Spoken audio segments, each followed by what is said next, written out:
Ya, bismillahirrahmanirrahim. Assalamualaikum warahmatullahi wabarakatuh. Alhamdulillahirrahmanirrahim. Wassalatu wassalamu ala asrafil anbiya'i wal mursalin. Sayyidina wa habibina Abdul Qasim Mustafa Muhammad sallallahu alaihi wasallam. Wa ali tayyibin tahirin. Wa ashabil muntajabin. Amma ba'd. Assalamualaikum warahmatullahi wabarakatuh. Sahabat-sahabat, Bapak, Ibu, saudara-saudari mahasiswa dan mahasiswi Al-Mustafa Open University yang saya hormati. Alhamdulillah, puji syukur kehadirat Allah Subhanahu wa Ta'ala yang masih memberikan kita nikmat kesehatan dan kesempatan sehingga kita masih bisa melanjutkan aktivitas, terutama aktivitas keilmuan dengan melanjutkan pembahasan kita terkait pemikiran politik dan sosial Imam Khomeini. Salam dan salawat kepada junjungan kita Nabi Muhammad Shallallahu Alaihi Wasallam, Nabi yang melalui perantarannya kita mendapatkan petunjuk dan hidayah serta mengenal dan memeluk agama Islam yang kita yakini kebenarannya. Juga salam sejahtera untuk keluarganya, sahabat-sahabatnya, para alim ulama, para pendahulu yang lurus dan orang-orang soleh semuanya.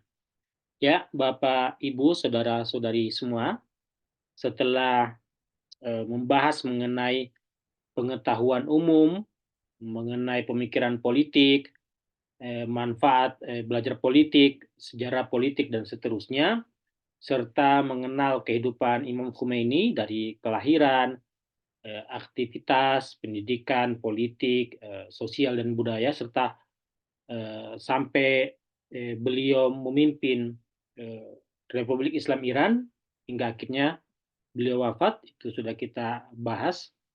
Sekarang kita akan bahas mengenai perkembangan politik dan sosial di era Imam Khomeini. Dan tentu saja situasi politik dan sosial pada masa itu sangat mempengaruhi pemikiran dan aktivitas politik beliau.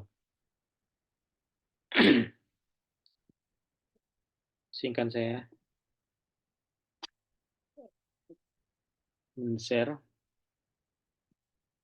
materi kuliah kita hari ini.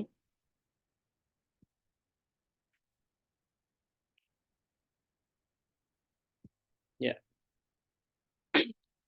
Jadi mata kuliah kita adalah pemikiran politik dan sosial Imam Khomeini.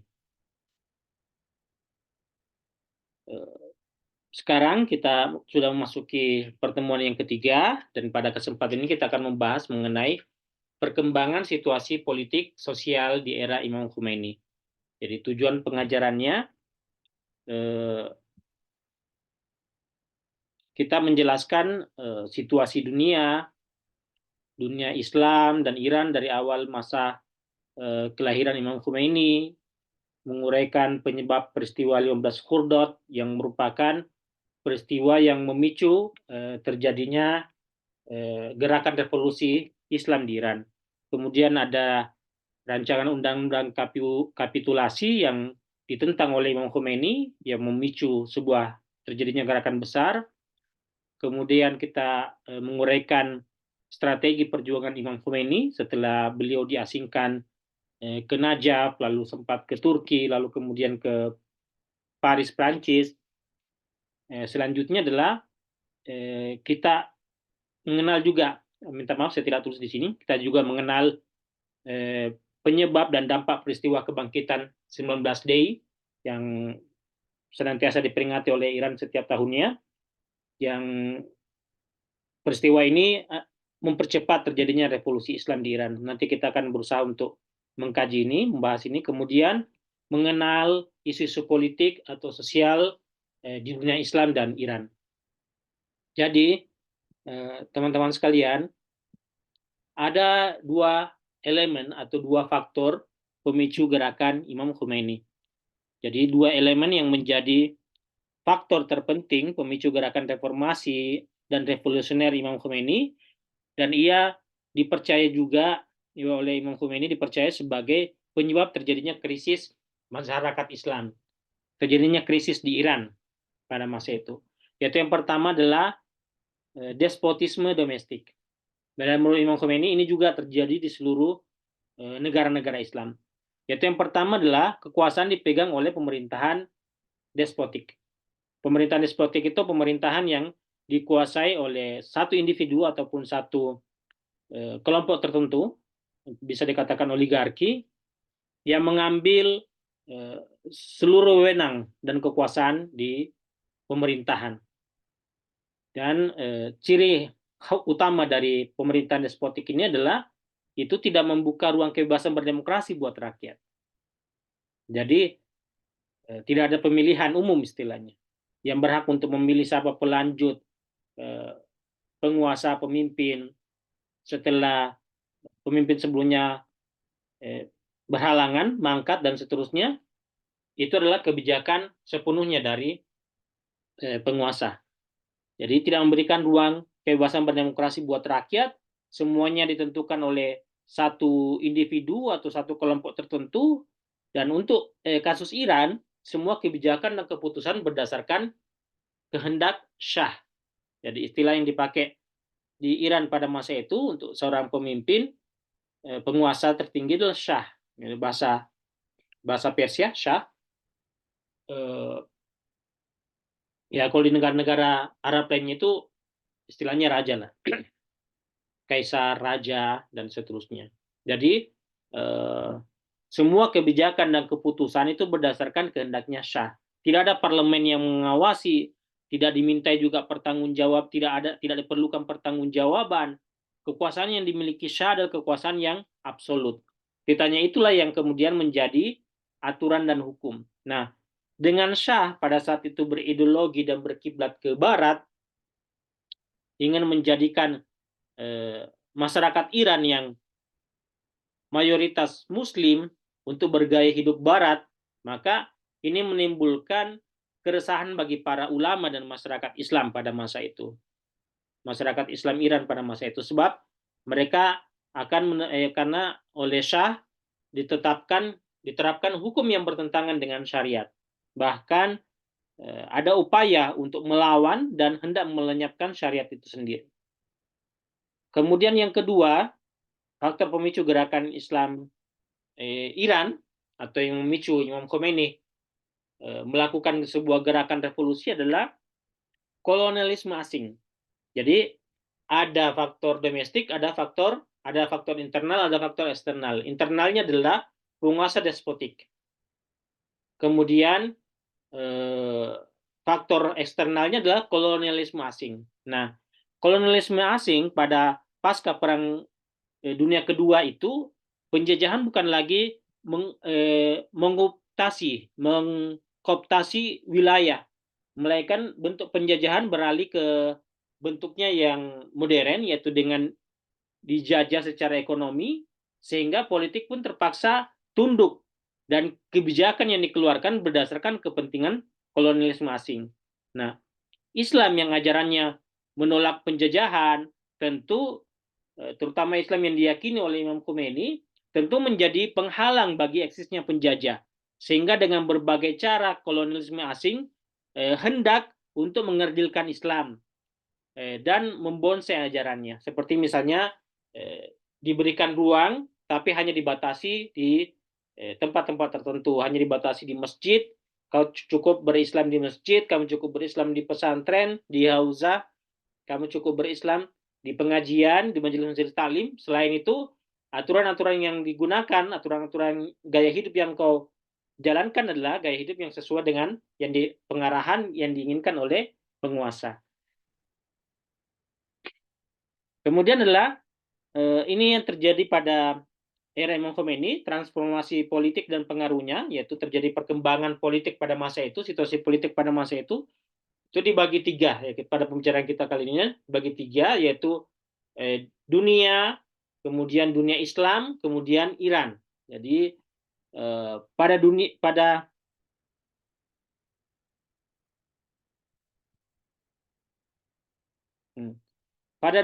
perubahan politik global, ya kita ketahui terjadi perang dunia satu, terjadi perang dunia dua, sehingga kemudian memunculkan perubahan politik global yang begitu sangat cepat. Misalnya muncul sistem sosialis dan liberalisme. Di dunia Islam terjadi krisis masyarakat Islam ya. Kemudian terutama runtuhnya kekuasaan Ottoman di Turki yang kemudian oleh Ataturk dirubah menjadi kerajaan Islam, dirubah kesultanan Islam, dirubah menjadi pemerintahan sekuler di Turki. Kemudian di Iran perubahan politik juga di Iran terjadi, yaitu keruntuhan kejatuhan dinasti Qajar yang merupakan dinasti Qajar yang kemudian diambil alih oleh keluarga Pahlavi. Nah, di perubahan penting di dunia ini, jadi memang kita tidak ragukan lagi ya bahwa situasi atau perkembangan atau transformasi dan krisis yang terjadi di era Imam Khomeini itu secara langsung dan tidak langsung itu mempengaruhi pembentukan pemikiran politik beliau. Sebenarnya masalah politik yang sedang berlangsung merupakan pendorong dan faktor objektif yang berinteraksi dan bertentangan dengan pandangan dunia Islam Imam Khomeini. Jadi dunia pandangan politik pada masa itu bertentangan dengan apa yang diyakini oleh Imam Khomeini. Sehingga interaksi pemikiran itu menghasilkan pemikiran politik khusus yang pada akhirnya mendorong Imam Khomeini untuk mendirikan sebuah sistem politik baru di Iran sebagai sebuah sistem politik alternatif. Nah, sebagaimana saya katakan tadi bahwa transformatif politik dan sosial di era Imam Khomeini itu dievaluasi dalam 3 lingkup geografi, dunia Islam dan Iran. Nah, kehidupan Imam Khomeini bersamaan dengan beliau lahir pada tahun-tahun di mana terjadi perubahan politik yang begitu sangat drastis dan mendasar di dunia. Terjadi perubahan politik yang begitu sangat penting di abad ke-20. Nah, perubahan dan transformasi mendasar di dunia yang berpengaruh pada pemikiran dan pandangan politik Imam Khomeini itu sangat luas dan beragam. Dan itu nanti akan kita bahas pada pertemuan-pertemuan selanjutnya. Di sini kita akan hanya menyampaikan beberapa perubahan-perubahan yang terjadi atau sesuatu yang peristiwa-peristiwa yang terjadi di awal-awal kelahiran Imam Khomeini dan pada saat beliau memasuki pendidikannya, yaitu munculnya Perang Dunia Kedua. Beliau sudah remaja pada masa itu, sudah memasuki masa pendidikan di Hausa. Itu terjadi Perang Dunia Kedua pada tahun 1939, kemudian terjadinya revolusi besar di Iran. Pada saat itu terjadi revolusi konstitusi, kemudian terjadi revolusi juga di Soviet tahun 1917, terjadi revolusi di Cina, terjadi revolusi di Aljazair, kemudian juga perubahan-perubahan politik yang terjadi di masa Imam Khomeini sudah menjadi ulama besar, yaitu terjadi revolusi di Irak, ya, kemudian Partai Baath memimpin, terjadi perubahan di Afghanistan, di Vietnam, munculnya kemudian Nazisme di Jerman, ada juga fasisme di Italia, ada Stalinis di Uni Soviet, runtuhnya kekuasaan Ottoman, perubahan besar yang terjadi di Jepang, dan seterusnya. Banyak peristiwa-peristiwa yang pada saat itu terjadi begitu sangat cepat dan begitu sangat banyak, sehingga kemudian peristiwa-peristiwa itu memunculkan perubahan besar yang terjadi di dunia, yaitu muncullah kemudian bentuk-bentuk kolonialisme baru. Sudah sempat kita singgung sedikit tadi, yaitu penjajahan secara ekonomi, penjajahan secara politik. Tidak lagi menjajah seperti dulu, misalnya orang Belanda datang ke tanah Nusantara, mereka membuat kantor-kantor dagang yang kemudian dirubah menjadi kantor pemerintahan dan seterusnya. Tidak lagi seperti itu. Tapi mengendalikan suatu pemerintahan untuk kemudian mendapatkan kepentingan dan manfaat dari bentuk penjajahan modern ini. Jadi di pasca kolonial ada bentuk penjajahan baru, kemudian juga berdirinya berbagai organisasi-organisasi internasional, ada Persatuan Bangsa-Bangsa, ada NATO, ada Warsawa itu punya Uni Soviet, ada terbentuklah organisasi-organisasi negara ya, seperti juga misalnya Presiden Soekarno membentuk gerakan non-blok misalnya. Jadi ini semuanya terjadinya juga perang dingin, ini semuanya memberikan berpengaruh terhadap pemikiran politik Imam Khomeini. Begitu juga muncul pemikiran-pemikiran filsafat-filsafat postmodernisme, misalnya pemikiran relativisme, terjadinya perubahan budaya yang begitu cepat, ledakan informasi, perluasan komunikasi, sudah mulai juga ada upaya untuk menjelajahi dunia luar angkasa, sehingga kemudian terjadi krisis-krisis di dunia Islam, termasuk juga dalam krisis identitas. Terutama sementara di Barat itu terjadi semacam kebingungan moral dan kekosongan spiritual. Nah, ini semua adalah peristiwa-peristiwa yang terjadi, sebuah serangkaian perubahan mendasar yang terjadi pada masa Imam Khomeini hidup, dan itu mengubah cara hidup manusia di masa itu. Nah, pandangan Imam Khomeini kemudian tentang kehidupan, ia menuliskan kemudian catatan-catatannya, bentuk kritikan-kritikannya terhadap kehidupan Barat, terhadap pemikiran liberalisme, terhadap sosialisme. Ia menyampaikan pandangan-pandangannya secara kritis, baik melalui ceramah-ceramahnya, penyampaian-penyampaian pelajarannya di kelas, maupun juga tulisan-tulisannya melalui buku.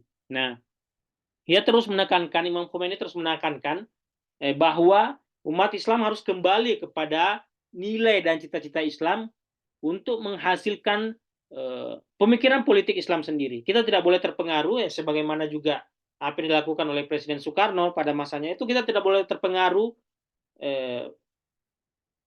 blok Barat, pemikiran Timur. Kita menggali khasanah kebudayaan kita sendiri, khasanah pemikiran kita sendiri, lalu kemudian itu kita terapkan dalam kehidupan kita bernegara. Dan ini juga yang ingin dilakukan oleh Imam Khomeini, yaitu bagaimana kemudian menggali nilai-nilai Islam yang muncul dalam sesuai dengan kultur masyarakat Iran, untuk kemudian mendirikan sistem politik Islam sebagai sebuah sistem politik alternatif yang tidak membelok ke barat dan juga tidak membelok ke timur. Yang masa itu adalah pertarungan antara liberalisme dan sosialisme, antara Uni Soviet dan Amerika Serikat. Ini jadi juga ada sistem bipolar dan perang dingin yang mewarnai hubungan internasional, sehingga juga ini mendorong Imam Khomeini untuk memikirkan sebuah sistem hubungan internasional yang semestinya, yang sesuai dengan nilai-nilai Islam. Nah, ini kemudian kita beralih ke perubahan penting di dunia Islam. Kalau tadi perubahan penting di dunia, sekarang perubahan penting di dunia Islam. Nah, di dunia Islam kita juga menyaksikan perubahan-perubahan di mana dua elemen, yaitu despotisme internal dan kolonialisme eksternal, sebagai faktor terpenting penyebab terjadinya krisis pada masyarakat Islam, telah menyebabkan berbagai masalah. Nah, di dunia Islam kita kenal bahwa negara-negara Islam itu memiliki sumber daya material, sumber daya manusia, sumber daya spiritual yang begitu sangat penting dan besar.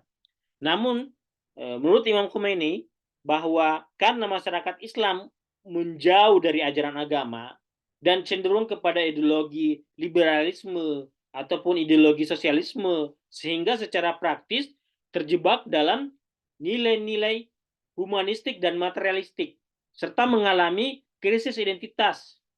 Dan secara dalam kalangan kancah hubungan internasional itu merasa rendah diri.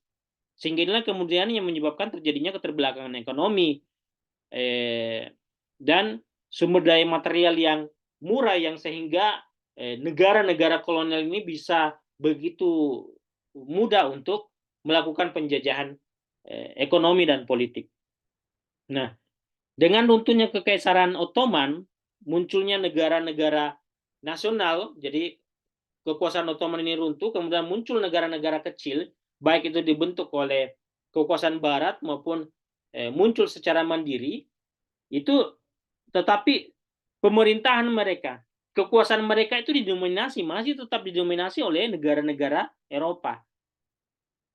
Kok terjadi dominasi politik, terjadi dominasi ekonomi, sehingga kemudian di negara-negara Islam ini masih tersebar kemiskinan, penyebaran buta huruf, penyebaran promosi sekularisme, keterbelakangan, sehingga tokoh-tokoh pemikir-pemikir pada masa itu juga menganggap dengan berkiblat pada kemajuan Barat, menganggap bahwa dengan tetap berpegang teguh pada ajaran-ajaran Islam, itu akan tetap menjadikan kita tetap berada di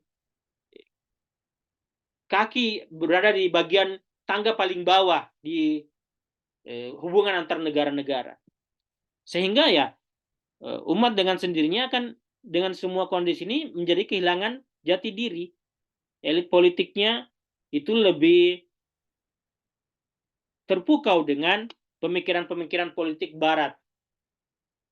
Begitu juga kemudian gaya hidup yang serba tiba-tiba berubah, yang tidak sesuai dengan kultur, tidak sesuai dengan tradisi dan budaya masyarakat Islam. Terjadilah misalnya konsumsi yang berlebih-lebihan, promosi budaya kebebasan misalnya ya, yang terlalu berlebihan.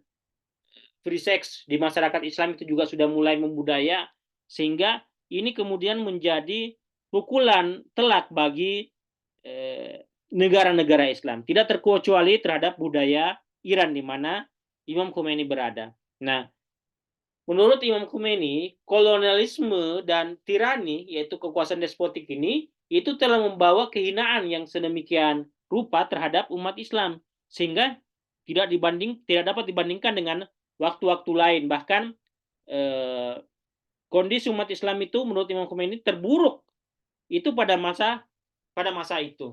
Tidak bisa dibandingkan dengan pada masa perang salib atau mungkin pada masa serangan Mongol yang diceritakan di kitab-kitab sejarah merupakan masa kelam pada masa itu, keruntuhan kerajaan-kerajaan Islam,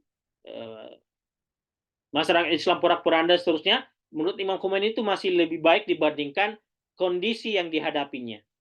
Dengan terjadinya penindasan budaya, terjadinya perang pemikiran dan seterusnya, menurut Imam Khomeini pada masa itu adalah umat Islam berada dalam kondisi yang terhina. Sehingga ya dengan terjadinya eksploitasi ekonomi itu juga akhirnya muncullah kemudian pemikir-pemikir Islam yang berusaha untuk menjadi pembaharu, ya, berusaha untuk membangkitkan kembali semangat Islam pada masa itu. Kita kenal ada Jamaluddin Al-Afghani, ada Said Qutb, ada Muhammad Abduh, ada Muhammad Iqbal, ada Maududi, ada Hasan al-Banna, di Iran ada Said Mutahari dan seterusnya. Nah, pemikiran ini, tokoh-tokoh pemikir ini berusaha untuk menghidupkan kembali peradaban Islam dengan kembali pada nilai-nilai Islam. Jadi pemikiran-pemikiran mereka pada masa itu kemudian memunculkan gerakan-gerakan Islam. Muncullah kemudian kelompok-kelompok Islam yang melakukan pemberontakan, yang melakukan perlawanan terhadap dan melakukan gerakan revolusi politik budaya, penyeruan terhadap nasionalisasi minyak misalnya.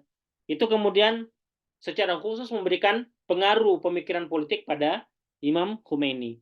Nah, jadi sebenarnya gerakan reformasi dan revolusioner Imam Khomeini itu adalah kelanjutan atau penyempurnaan dari gerakan-gerakan revolusi atau reformasi yang telah lebih dari 1 abad sebelumnya telah diupayakan, namun tidak membuahkan hasil dengan berbagai alasan.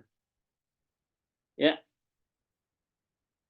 kita lanjutkan ke perubahan penting di Iran. Jadi tadi sudah perubahan-perubahan penting di dunia, kemudian perubahan-perubahan penting di dunia Islam, kemudian perubahan penting di Iran. Nah,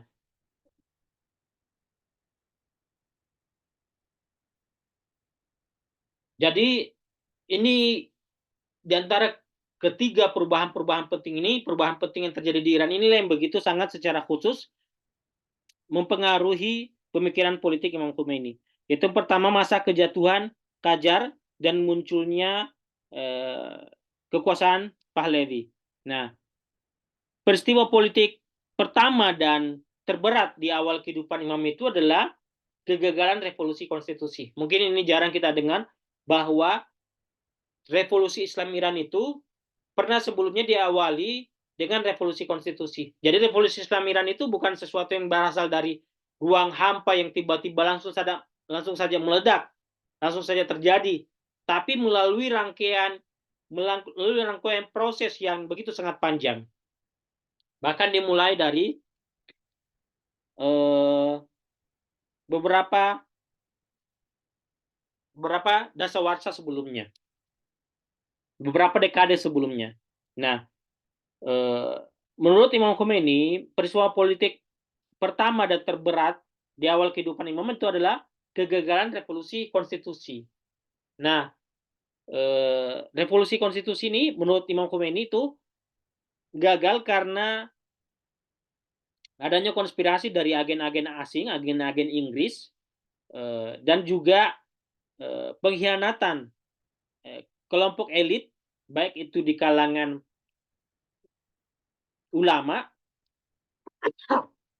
di kalangan intelektual, yang menurut Imam Khomeini itu adalah sebuah bentuk pengkhianatan karena ini dilakukan oleh mereka yang pro Barat, yang mengakibatkan terjadinya perpecahan di antara para kaum revolusioner, para kelompok revolusioner. Jadi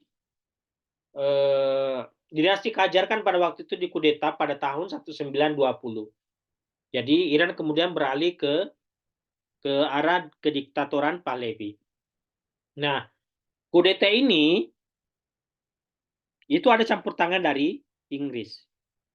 Jadi sistem feodal Qajar itu diganti dengan sistem monarki Pahlavi yang terkait dengan kolonialisme Inggris. Nah, revolusi konstitusi itu berusaha pada masa itu membebaskan Iran dari tirani Qajar dan juga kolonialisme Inggris. Tetapi pada masa itu upaya untuk revolusi ini menemui kegagalan karena terjadi perpecahan di kalangan para kaum revolusioner ini. Nah, di masa ini itu terkenal dengan masa transisi. Nah, ini berpengaruh besar pada dalam pandangan Imam Khomeini tentang apa itu monarki, tentang revolusi konstitusi, tentang tirani, tentang tirani domestik, tentang kolonialisme asing, tentang pengaruh pemikiran Barat yang diimpor dan seterusnya. Reza Khan yang saat itu, jadi Reza Khan ini adalah bapaknya Reza Shah Pahlavi.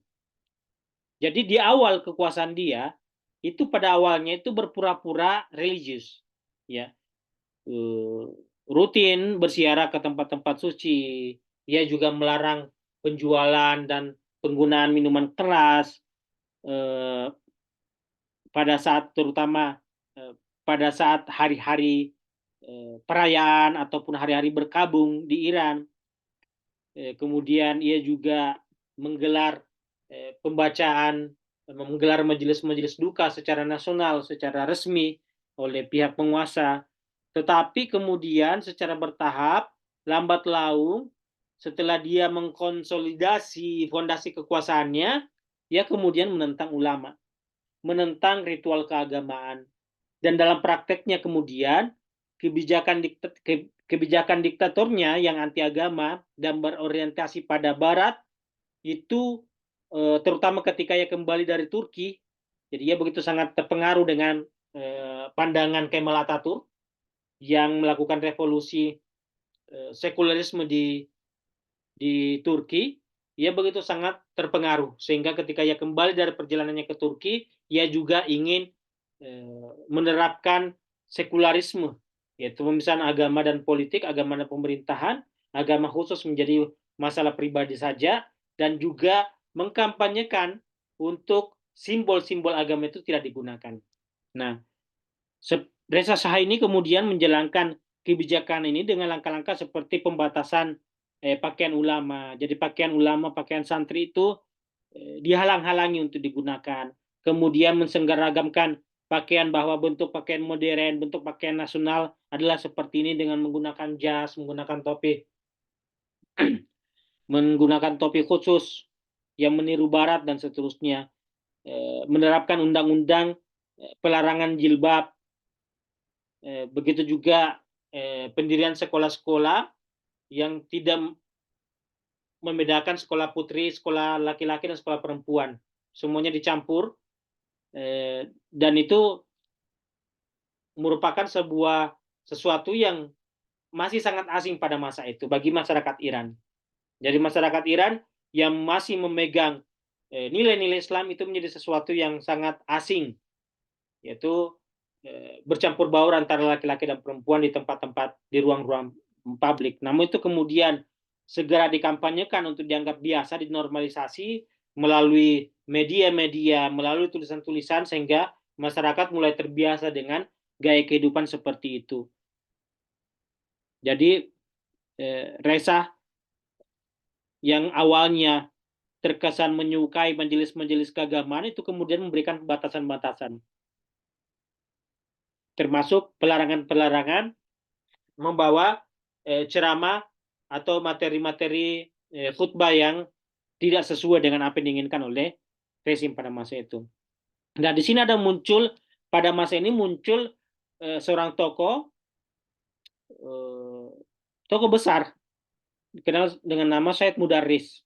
Ia adalah tokoh cemerlang, ya, pemikir yang pada saat itu berani mengangkat suara protesnya terhadap kebijakan Reza Khan ini.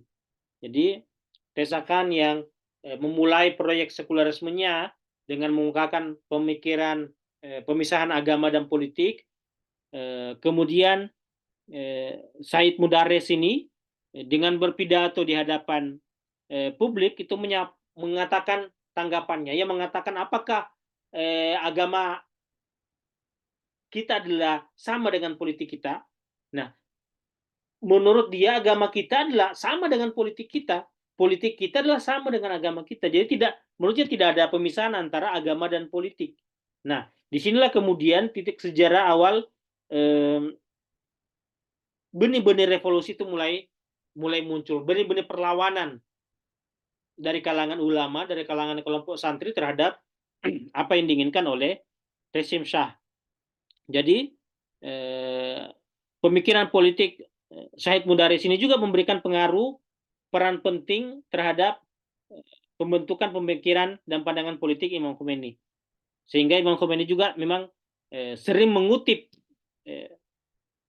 ucapan-ucapan dari Said Mudarris, dan ketika mengatakan itu ia selalu mengingatkan masyarakat terhadap dan memberikan penghormatan terhadap Said Mudarris dalam setiap khutbah-khutbah dan ceramahnya.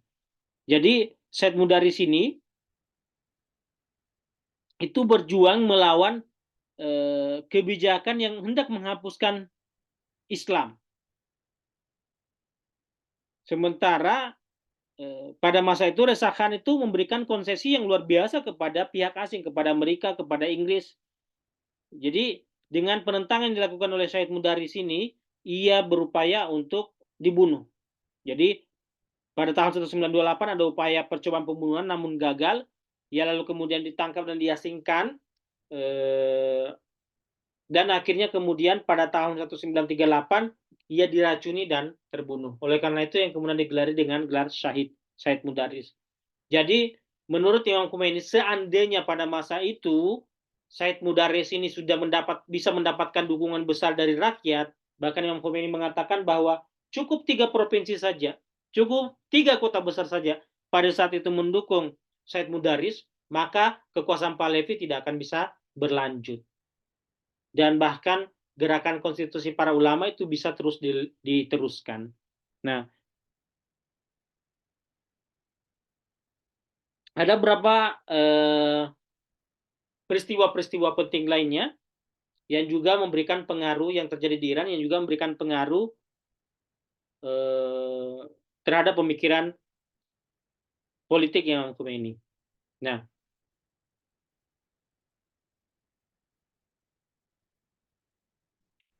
ya, misalnya di masa itu terjadi pengungsian besar-besaran ulama-ulama Irak ke Qum. Itu karena terjadi perang, ya, terjadi ada perjuangan masyarakat Irak melawan penjajah Inggris yang dipimpin oleh Muhammad Taqi Shirazi. Lalu kemudian dipukul mundur sehingga mereka kemudian terpaksa berimigrasi ke Iran, terutama ke Qum, sehingga kemudian inilah yang kemudian mengubah peta politik peta apa namanya, mengubah pusat pendidikan Islam Syiah yang sebelumnya di Najaf, lalu kemudian beralih ke Qum karena ulama-ulama pada masa itu hampir semuanya berimigrasi ke Qum. Nah, seperti misalnya Ayatullah Naini, Ayatullah Saristani, Ayatullah Khalisi, itu mereka ada yang berimigrasi sendiri maupun ada yang diasingkan. Sehingga kemudian mereka berkumpul di Iran. Nah, di Iran lah kemudian, terutama di Qum, ini yang kemudian membuat maju Hauzah Ilmiah di Qum. Ya, ini pusat pendidikan pada masa itu pelan-pelan secara bertahap itu beralih ke Iran. Nah, peristiwa penting lainnya yaitu masyarakat Isfahan. Masyarakat Isfahan yang dipimpin oleh ulama-ulama Isfahan pada masa itu, terutama oleh Haji Ogo Nurullah pada tahun 1927, itu melakukan sebuah gerakan yang melawan kebijakan Resahan. Jadi melakukan mobilisasi massa, demonstrasi menentang kebijakan Resahan yang anti-Islam. Jadi ini juga memberikan pengaruh, menginspirasi masyarakat-masyarakat yang lain untuk juga melakukan hal yang sama. Nah, pada masa itu yang terpenting adalah kepemimpinan ulama di Qum pada masa itu dipegang oleh Ayatullah Abdul Karim Khairi. Hanya saja pada masa itu ya dengan kekuasaan besar yang dimiliki oleh Reza Khan, Ayatullah Khairi tidak bisa berbuat banyak, sehingga banyak kompromi-kompromi yang dilakukan oleh beliau. Satu kompromi yang tidak bisa dia lakukan adalah pelarangan jilbab, pelarangan hijab pada tahun 1935. Itu ia tetap bersikeras untuk tidak mau berkompromi dengan aturan ini. Sehingga kemudian, dan itu terus dipegang sampai akhir hayatnya pada tahun 1936. Nah, setelah Ayatullah Khairi wafat, kepemimpinan ulama kemudian dipegang oleh Ayatullah Burjerdi.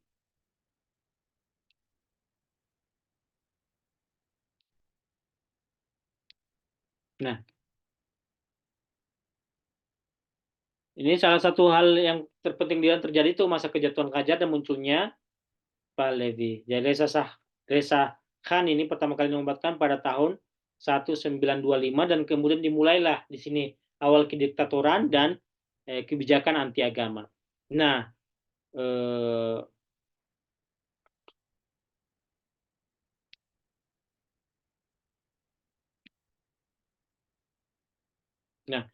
di Iran ini ada sekitar 20 tahun terjadi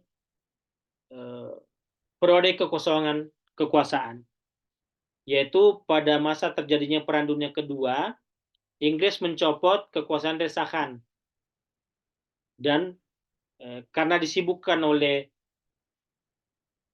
peristiwa-peristiwa di dunia pada masa itu dengan terjadinya Perang Dunia Kedua itu tidak ada, aduh ya,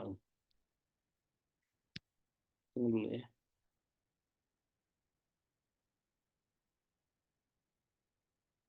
Itu terjadi kekosongan kekuasaan di pusat. Jadi tidak ada pemerintahan pada masa itu. Itu terjadi mulai dari tahun 1941.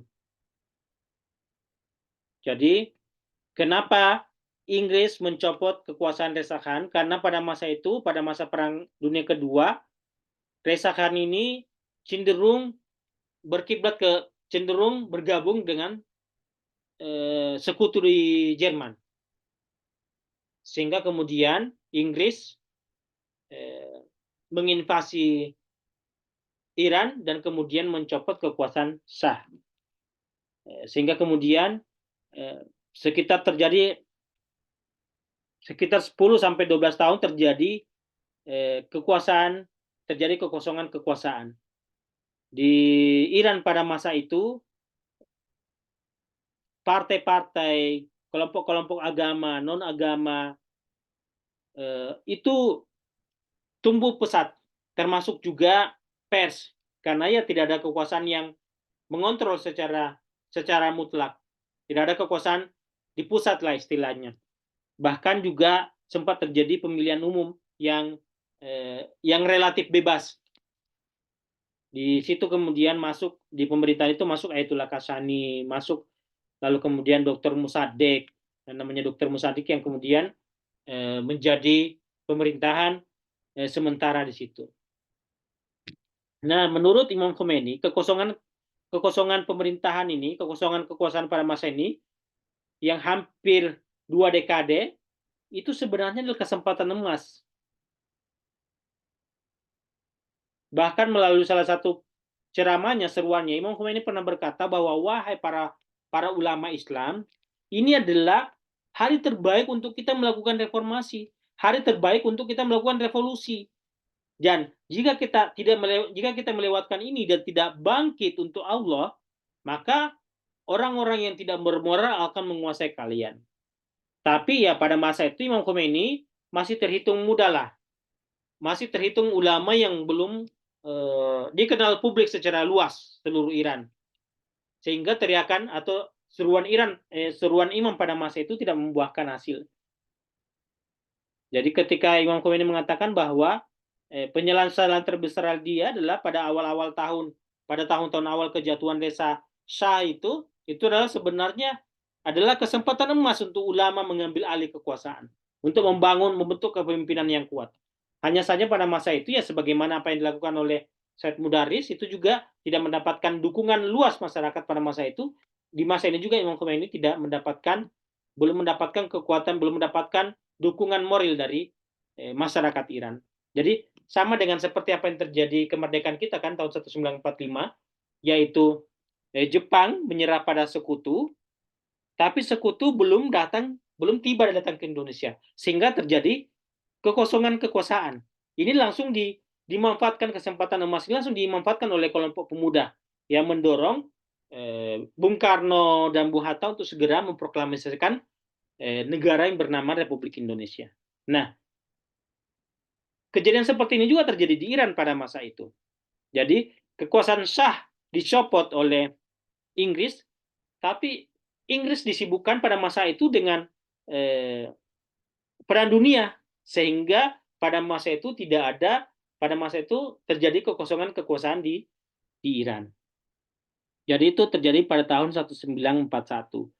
Jadi sayangnya pada masa itu tidak ada satu kepemimpinan yang kuat yang dapat menyatukan semua elemen-elemen, sehingga pada masa itu semua membentuk organisasi-organisasi sendiri, membentuk partai-partai politik sendiri, sehingga kemudian dengan kekosongan itu, setelah pasca terjadinya Perang Dunia Kedua telah usai, Inggris kemudian menempatkan putranya Reza Khan untuk menjadi Shah, untuk menjadi penguasa di Iran, melanjutkan pemerintahan kekuasaan Pahlavi. Yang kemudian mengatakan seandainya saja pada masa itu 2 atau 3 saja terjadi demonstrasi besar-besaran menginginkan pemerintahan sendiri dan seterusnya, maka Inggris tidak akan berinisiatif untuk apa namanya, menempatkan putranya Reza Khan ini untuk menjadi penguasa di Iran. Dan cara naiknya pun juga menurut Imam Khomeini adalah tidak memiliki legitimasi yang kuat. Sehingga Imam Khomeini itu bangkit untuk melawan dinasti Pahlavi ini. Kita sudah singgung pada pertemuan sebelumnya, yaitu Imam Khomeini menulis buku Kashful Asrar, itu penyingkapan rahasia-rahasia, itu adalah buku politik Imam Khomeini pertama, dan menunjukkan bahwa ia telah memilih jalan politik dan hendak mewujudkan berdirinya sebuah negara berdasarkan cita-cita dan pemikiran politiknya.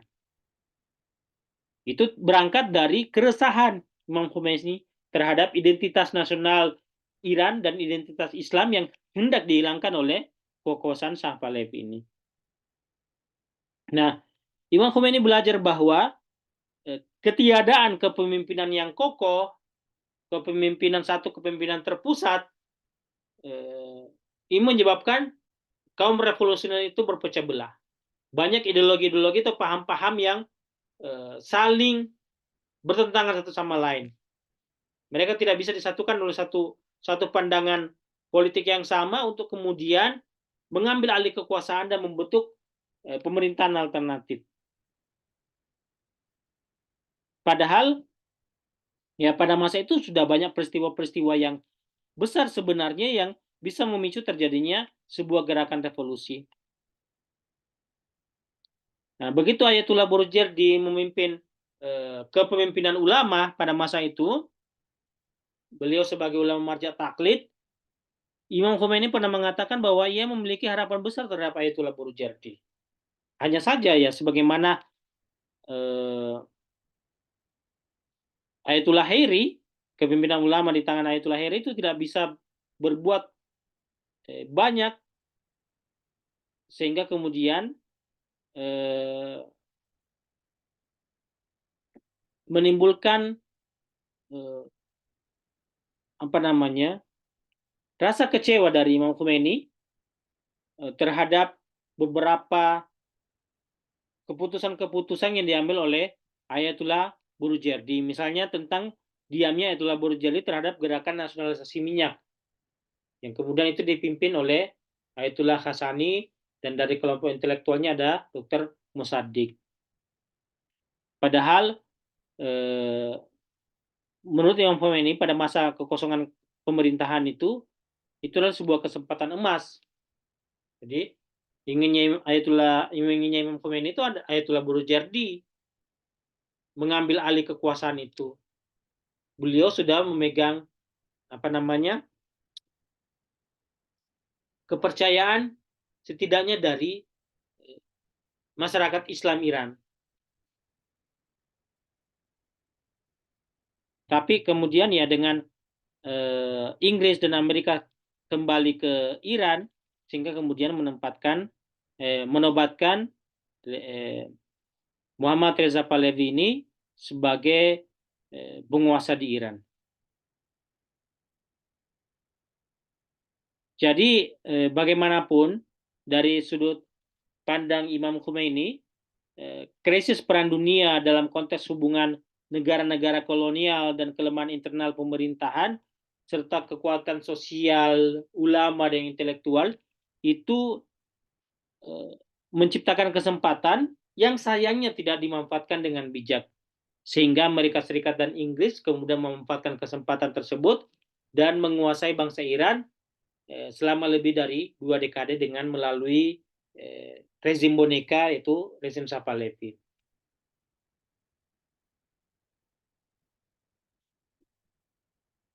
Ulama-ulama pada masa itu juga dengan berdirinya dengan kekuasaan di tangan rezim Shah Pahlavi ini itu menjadi terbatas ruang geraknya, terbentuk apalagi ketika dibentuk sebuah organisasi intelijen yang dikenal di dunia itu begitu sangat mengerikan, yaitu pada tahun 1957 Sawak ini didirikan, sebuah organisasi intelijen yang begitu menakutkan, berhasil banyak membunuh ulama-ulama, intelektual, pemikir-pemikir Islam yang memiliki ide-ide revolusi.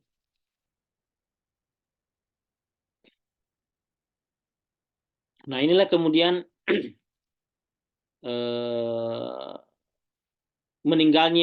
wafatnya Ayatullah Burjardi ini memberi kesempatan kepada Imam Khomeini untuk memegang kepemimpinan ulama. Jadi awalnya Imam Khomeini, jadi bukan keinginan Imam Khomeini. Awalnya Imam Khomeini tidak berambisi dengan melihat kedua kepemimpinan sebelumnya, itulah Hairi dan Ayatullah Burjardi yang secara teknikal tetap tidak bisa berbuat apa-apa,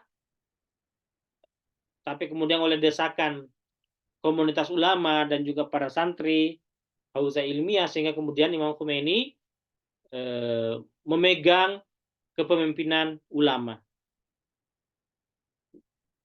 Justru dengan beliau memegang tampuk kepemimpinan ulama ini, ya, yang sebelumnya ia berharap besar kepada Ayatullah Burjardi, Imam Khomeini kemudian memanfaatkan situasi tersebut dengan kepemimpinan religius berada di tangannya, dengan menjadi otoritas utama untuk menjawab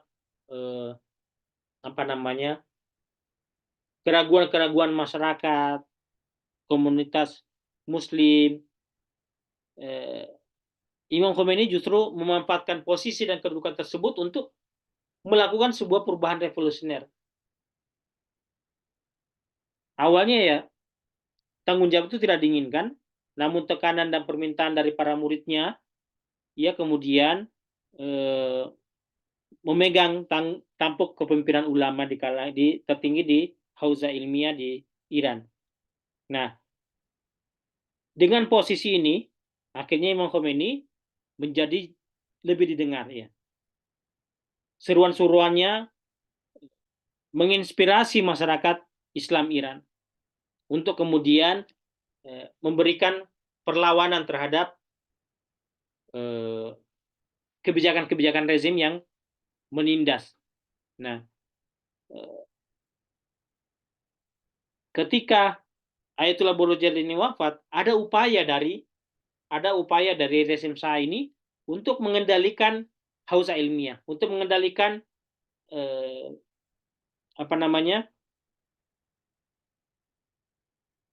kepemimpinan ulama. Ia ingin mengubah struktur budaya, ekonomi, dan sosial Iran. Ada upaya untuk memecah belah antar ulama. Ada juga upaya agar pusat pendidikan Islam bukan lagi di Qum, tapi kembali dialihkan ke Najaf. Sehingga kemudian pada masa itu rezim Shah mengeluarkan sebuah gerakan yang dia sebut dengan revolusi putih. Nah, revolusi putih ini mengeluarkan sebuah rancangan undang-undang yang itu ditentang oleh Imam Khomeini.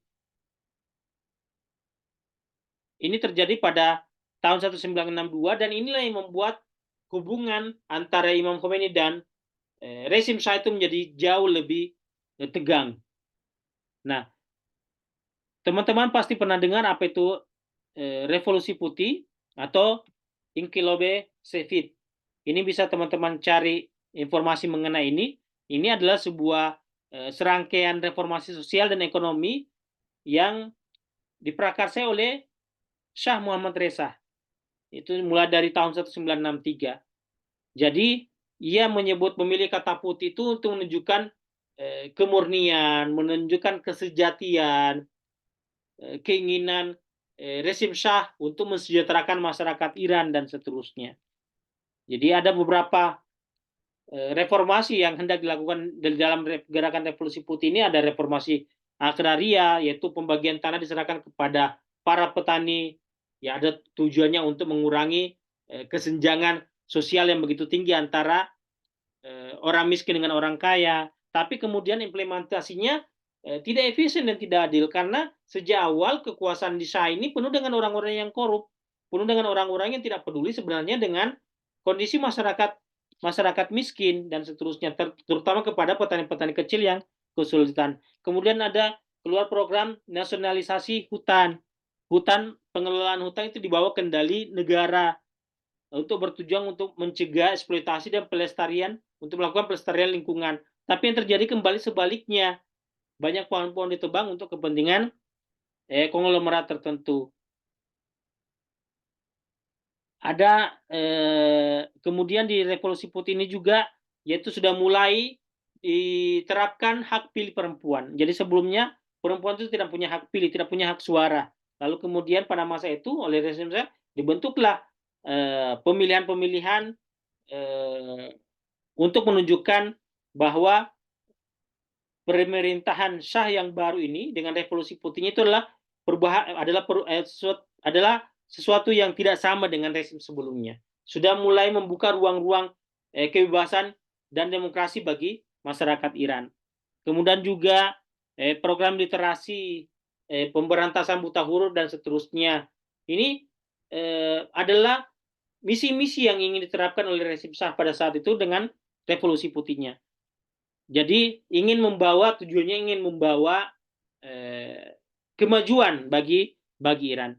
Tapi ini mendapatkan penentangan dari Imam Khomeini karena pada praktiknya terjadi ketimpangan, terjadi ketidakadilan distribusi tanah, begitu juga kebijakan-kebijakan yang diimplementasikan tetap dianggap pro Barat, dan kepentingan-kepentingan asing ini banyak campur tangannya di dalam urusan Iran. Belum lagi dalam penerapan aturan-aturan di Revolusi Putih ini, itu sama menggunakan kekerasan, yakni menekan oposisi terhadap Revolusi Putih yang mereka canangkan. Bahkan Revolusi Putih yang justru ingin mensejahterakan rakyat ini justru malah korupsi semakin meluas di kalangan pemerintahan. Sehingga keuntungan Revolusi Putih yang disebut mensejahterakan rakyat ini tidak mencapai rakyat jelata. Jadi Revolusi Putih ini gagal, tidak berhasil memperbaiki ketidaksetaraan sosial maupun ekonomi di Iran, malah memicu ketidakpuasan semakin besar.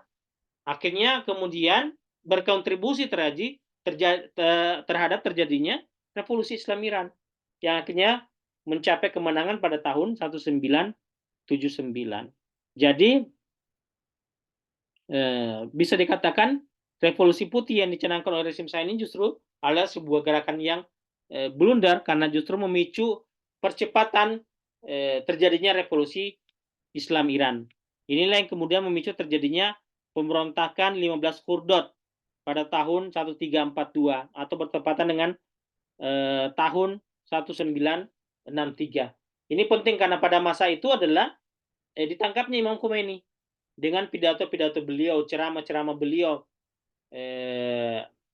kritikan-kritikan beliau terhadap rezim. Ini kemudian Imam Khomeini ditangkap dan diasingkan. Sekolah-sekolah agama pada masa itu ditutup, pelajar-pelajar diwajibkan untuk wajib militer dan seterusnya. Inilah yang justru semakin membangkitkan semangat masyarakat Islam untuk melawan dengan semakin keras tekanan yang dilakukan oleh rezim Shah, terutama setelah penangkapan Imam Khomeini. Masyarakat Islam Iran, terutama di Qum pada masa itu, memulai gerakan revolusi. Imam Khomeini ditangkap, lalu kemudian diasingkan, dibuang ke Irak, kemudian sempat ke Turki, dan seterusnya. Jadi Imam Khomeini itu sempat keluar masuk penjara, ditangkap, dipenjara, dikeluarkan lagi oleh demonstrasi masyarakat Iran. Pada masa itu, pada demonstrasi yang terjadi pada tanggal 15 Khordad itu menentang ditangkapnya Imam Khomeini, dan masyarakat Iran pada saat itu menuntut agar Imam Khomeini dibebaskan. Banyak korban sampai ratusan pada masa itu yang secara represif ditindaki keras, ditembak mati oleh aparat keamanan rezim Shah, sehingga kemudian yang tujuannya hendak mematikan gerakan perlawanan ini justru semakin memicu, dan semakin gelombang besarnya itu mengundang terjadinya gerakan-gerakan yang sama, gerakan-gerakan perlawanan yang sama di beberapa kota Iran lainnya. Jadi dengan pidato-pidato Imam Khomeini, yang membuat merah telinga resim pada masa itu ya ditangkap, dipenjara, diasingkan dan seterusnya. Nanti insya Allah sampai di sini saja dulu, kita akan melanjutkan tema ini pada bagian kedua pada pertemuan selanjutnya. Minta maaf jika terjadi kesalahan. Mudah-mudahan bermanfaat. Wassalamualaikum warahmatullahi wabarakatuh.